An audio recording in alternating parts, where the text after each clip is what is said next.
Anotar todas as suas despesas e fazer um mapeamento, você já sabe, é um dos principais pontos para começar a organizar a sua situação financeira. Mas será que você realmente sabe como fazer esse mapeamento de uma maneira simples, prática, aplicável e principalmente eficiente? Simbora descobrir? Olá, povo lindo, rico, milionário e organizado! Eu sou a Thaís Moraes, planejadora financeira, e no vídeo de hoje nós vamos conversar sobre mapeamento. Como mapear, o que mapear, como fazer e tudo que você precisa saber para aplicar no seu dia a dia. Antes de começarmos, você já se inscreveu neste canal? Se inscreva, deixe o seu like, ajude esse conteúdo a chegar a cada vez mais pessoas. Toda terça-feira tem vídeo novo por aqui e eu conto com você. E vamos direto ao ponto. Vamos começar pelo porquê.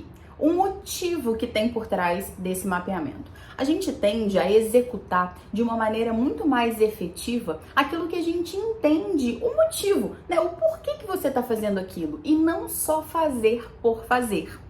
Tudo que a gente pode mapear, a gente pode melhorar. E é exatamente esse o motivo por trás de você começar a fazer um mapeamento no seu controle de orçamento. O mapeamento é o que vai te permitir visualizar a sua situação atual. Ou você acha que é realmente possível você modificar algo sem visualização e clareza? Vamos a um exemplo. Imagina que você vai dirigir um carro e na hora que você entra nesse carro, o painel tá completamente maluco. Ele tá piscando, você não consegue ver a velocidade, você não consegue ver a temperatura, você não consegue ver a gasolina, enfim. Não precisa ser muito entendido de carro para sentir insegurança naquilo ali. Por quê? Porque você não tem a visualização, a clareza do que tá acontecendo naquele carro, né? Você teria segurança de dirigir? Você saberia, por exemplo, se você precisa parar num posto, se você não precisa, se você tá dentro da velocidade adequada, se tem alguma coisa de errado com aquele carro, qual é o problema? Não tá sinalizando nada ali pra você, né? Aquelas luzinhas que acendem. Essa é você no momento que você decide arrumar o seu financeiro sem começar pelo mapeamento. Você não tem visualização, você não tem clareza. E isso faz com que fique tudo muito mais difícil e complexo. E se você tem dúvidas de por onde começar, eu já te adianto que o mapeamento é um excelente primeiro passo, mas tem um vídeo aqui no canal exatamente falando sobre isso. Eu vou deixar o link aqui para vocês na descrição, certo? E vamos para o próximo ponto. O que lançar? E eu te respondo tudo. Todas as suas despesas, todas as suas receitas, todas as fontes de renda, tudo que é variável, tudo que é fixo, tudo que está dentro da sua fatura de cartão de crédito. Afinal de contas, o cartão é uma forma de pagamento e não é uma despesa inteira. Então você precisa olhar para o que tem dentro. Também tem vídeo aqui no canal sobre cartão de crédito, eu também vou deixar o link na descrição. E você precisa mapear tudo, da água de R$3,50 que você compra, aquela parcelinha que já está na sua fatura, você precisa ter tudo materializado no seu mapeamento. Sejam despesas fixas, variáveis, emergenciais, não importa. E não faz mentalmente. Eu sei que você acha que você sabe, mas vai por mim. Em 80% dos casos, você vai esquecer alguma coisa, você vai ter uma visão muito superficial e geral de tudo e muito provavelmente você está enganada. Quando lançar essas despesas? Bom, se você está começando o mapeamento, se você está começando a inserir esse hábito na sua rotina, o recomendado é você anotar no instante que você, por exemplo, gasta, no instante que você recebe, você fazer esse mapeamento quase que instantâneo, tá? Mas claro que tudo vai depender da sua realidade, da sua disponibilidade, das suas particularidades, disciplina e necessidade de controle, tá? Existem mapeamentos que eles podem ser feitos diariamente, a cada 2 dias, a cada 3 dias ou até semanalmente, tá? Eu não aconselho para as minhas clientes de consultoria, por exemplo, estenderem muito esse prazo, porque a gente precisa desse acompanhamento mais próximo, justamente para visualizar o termômetro financeiro de como tem ido o nosso mês. Assunto para um próximo vídeo. Inclusive, sempre recebo essa perguntinha por aqui. Eu estou com as 4 últimas vagas para acompanhamento de consultoria financeira de 2023. Portanto, se você acha que a consultoria é para você, se você precisa desse acompanhamento mais próximo, eu também vou deixar um link aqui na descrição para a aplicação, onde você me conta o seu caso, eu analiso e vejo se esse é o momento certo da gente iniciar esse acompanhamento juntos, tá? Mais informações também você encontra tudo no meu Instagram e eu te vejo por lá, inclusive, tá? E vamos seguindo aqui o conteúdo. Aonde lançar, Thaís? A pergunta de R$1,5 milhão. E sabe qual que é o melhor lugar? Você sabe mesmo qual é o melhor lugar? Aquele que você faz, minha senhora. O melhor lugar é aquele que funciona para você.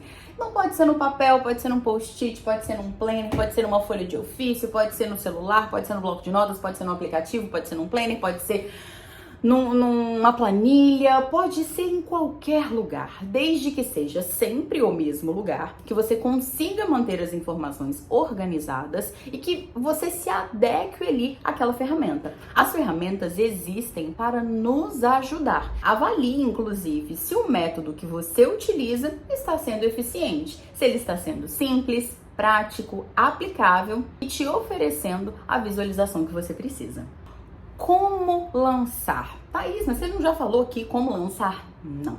O grande pulo do gato é você entender que o mapeamento precisa ter uma organização estratégica em relação às categorias. Porque categorizar as suas despesas é o que vai trazer a clareza e a organização necessária para você analisar isso que está sendo feito. Então, entender que é uma despesa fixa, variável, que é uma emergência, que é uma parcelinha, que você passou no cartão tal, XYZ, se foi no débito, se foi no crédito, isso é importante? É, mas mais importante que isso é entender qual categoria aquela despesa se encaixa. E eu vou trazer alguns exemplos para vocês aplicarem na vida de vocês e definirem quais categorias precisam estar presentes por aí.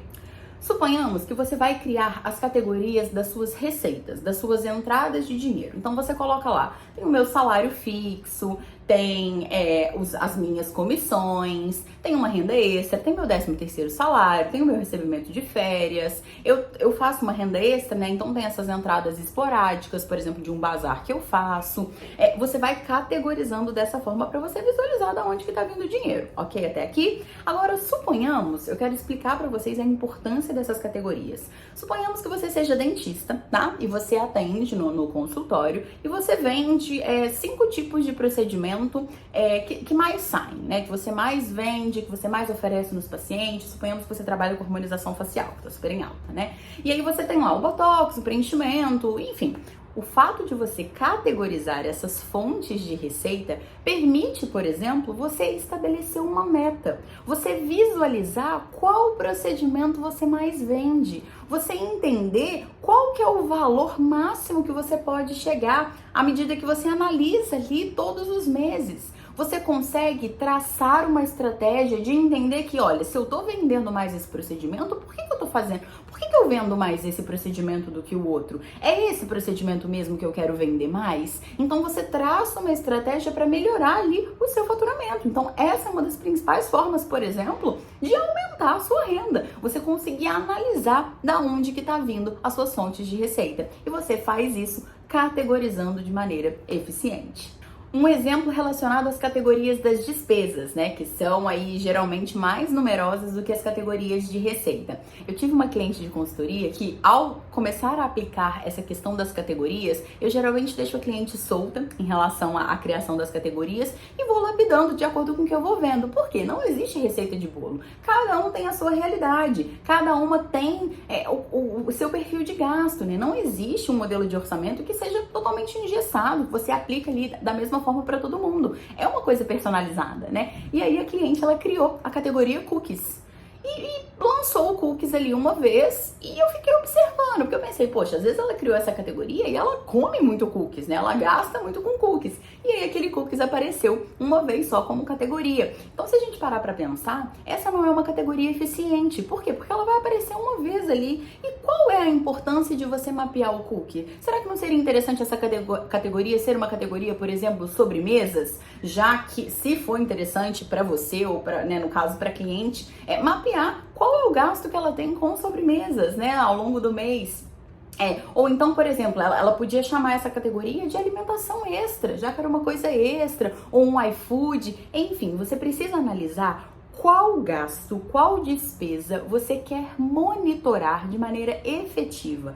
Qual categoria engloba ali determinadas despesas, de modo que isso te gere uma informação para você analisar ao longo do seu mês. Então, por exemplo, uma outra cliente, ela falou para mim assim, Thaís, eu gasto muito com farmácia. E eu perguntei para ela, o que você compra na farmácia? E aí ela falou, às vezes é remédio, às vezes é cosméticos, né, protetor, um creme, um shampoo. Então, entende que categorizar no caso dela, que ela julga que é uma despesa que ela mais gasta, que é uma coisa que ela precisa mapear para realmente entender se aquilo ali tá legal ou tá disfuncional, se ela pode manter aquele gasto ou se ela precisa reduzir ali, se ela tá comprando com consciência ou não. Para ela não faz sentido criar uma despesa única chamada farmácia. Então a orientação que ela recebeu foi de criar uma categoria de despesa farmácia, onde vão ser lançados os medicamentos, e vai ter uma categoria que pode até chamar farmácia / cosméticos, mas que a gente possa mapear naquela compra feita na farmácia o que foi cosmético, produto de beleza, estética, porque isso a gente precisa encontrar informações e clareza em relação a esse determinado gasto dela. Deu para entender? Então avalie aí, de acordo com a sua realidade, qual categoria que precisa ser mapeada e qual a melhor forma de você aglomerar as suas categorias. E aí, tá fazendo sentido por aí? Uma vez eu vi um conteúdo no Instagram falando o quão ruim era você fazer um mapeamento, que não existia isso de você ficar anotando o que já passou, que isso era escassez, que não fazia o menor sentido você ficar fazendo esse mapeamento e perdendo tempo com isso. E assim, eu discordo 100%, porque eu acho que esse sentimento vem de, primeiro, quando você não sabe o porquê você faz o que você faz, e segundo, quando você só anota por anotar, quando você não extrai dali as informações necessárias para levar para o seu planejamento financeiro. E é exatamente sobre isso que a gente vai falar agora. Seu mapeamento gera uma foto do momento atual, e para alcançar alguma mudança é preciso analisar. Tire as informações necessárias para te ajudar no seu controle de orçamento mensal, como por exemplo, qual despesa pode ser cortada? Qual despesa está em excesso e você gostaria de reduzir? Qual despesa é possível manter como um padrão porque aquilo é uma prioridade para você? Com que você gasta mais dinheiro? Com que você não gasta dinheiro? O que teve de emergencial no seu mês? Qual margem eu tenho para incluir um novo gasto que eu estou querendo incluir no meu orçamento? Quanto do meu orçamento eu consigo tirar para poder fazer um investimento nas minhas metas, nos meus objetivos, para as minhas realizações? Analise ao fazer o seu mapeamento quanto do seu orçamento tem sido destinado para a realização de alguma coisa. Gasto com aquilo que realmente é importante para você, com aquilo que você quer, com aquilo que faz sentido para você naquele momento. Ou o que é gasto que só vai gastando sem nem ver, sem nem ter porquê? Qual padrão de gastos eu posso considerar para levar para o próximo mês e auxiliar no meu próximo planejamento? Quanto custa ser você? Fundamental para construir a reserva de emergência, você já sabe, e também tem vídeo aqui no canal sobre isso. O link tá na descrição. E é isso. Existe uma infinidade de informações que podem ser extraídas desse mapeamento. Mapear as suas despesas e as suas receitas é como um hábito, né? É um hábito que precisa ser implementado e é um hábito bem saudável. No início pode ser um pouco desconfortável, você pode esquecer, você pode ficar brigando com aquilo ali porque é algo que foge do seu costume, foge do seu padrão. Mas a partir do momento que você vai repetindo, você vai entendendo o porquê, o pra quê, você vai coletando os resultados, você se sente motivado em relação a isso e esse hábito vai se tornando algo automático para sua vida. E aí você deve me perguntar, tá, Thaís, mas eu vou fazer esse mapeamento até quando? Eu vou fazer esse mapeamento para sempre? E a resposta é: depende, até quando fizer sentido para você. No início é essencial, no final é opcional. Você vai perceber que existem padrões se repetem ao longo dos meses, e a partir do momento que você entende como funciona o jogo do seu planejamento financeiro e controle de orçamento, você consegue ter muito mais segurança de espaçar um pouco mais o mapeamento ou de deixar de fazer por um período, mas você sabe exatamente qual é o caminho e qual é a fórmula para quando você precisar assumir o controle novamente e fazer um acompanhamento mais próximo. E é isso que eu tinha para falar para vocês sobre mapeamento, um vídeo super completo. Não deixe de se inscrever no canal, de deixar o seu like se você tiver gostado, me mandar um feedback aqui nos comentários. E é isso, até o próximo vídeo. Tchau!